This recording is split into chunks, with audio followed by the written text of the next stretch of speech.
ఇప్పుడేం జరుగుతోంది? బీహార్లో 65 లక్షల మంది ఓటర్లని తొలగించేశారండి.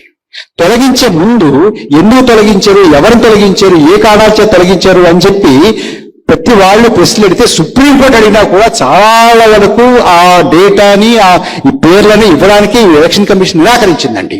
ఇవ్వనంటే ఇవ్వను, ససేవరా ఇవ్వనంది.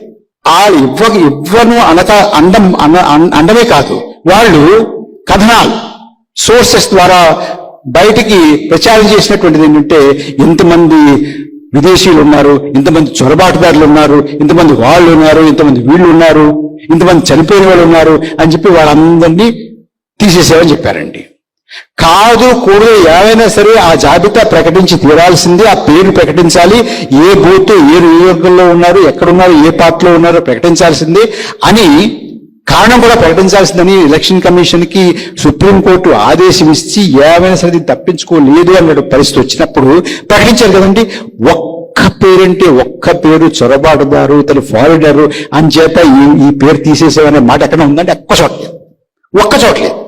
మరి ఏంటి ఈ ప్రోపగాండా ఏమిటి, ఈ ప్రచారం ఏమిటి, ఈ గోళ ఏమిటి, ఎందుకు తీసేసావు? చనిపోయారు అన్నటువంటి వాళ్ళని రాజకీయ నాయకులు మన ప్రతిపక్ష నాయకులు కలిసాం, చూసాం.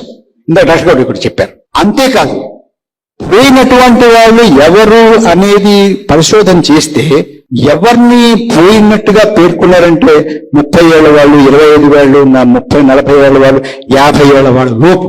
ఓకే, 50 ఏళ్ల వాళ్ళు లోపు కూడా పోతారు, పోవట్లేదు అంటలా.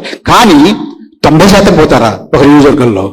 ఒక నియోజకవర్గంలో 5,000 ఓట్లు చనిపోయారని తీస్తే అందులో 4,000 మంది 50 లోపు ఉంటారండి. ఎవరన్నా ఎక్కడ ఉంటారా?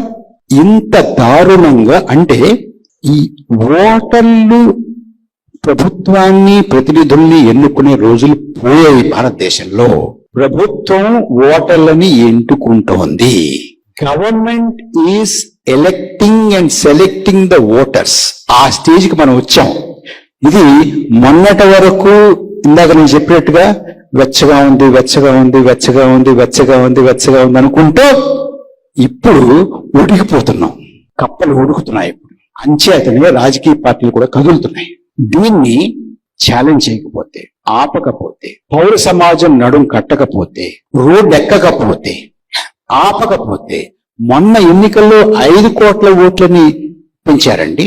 వచ్చే ఎన్నికల్లో 10 కోట్ల ఓట్లు పెంచుతారండి. దిక్కు దివాణం ఉండదండి. ఆ తర్వాత వచ్చేటువంటి ఎన్నికల్లో 20 కోట్ల ఓట్లు పెంచుతారండి. దిక్కు దివాణం ఉండదండి. ఎవరితో చెప్పుకోండి.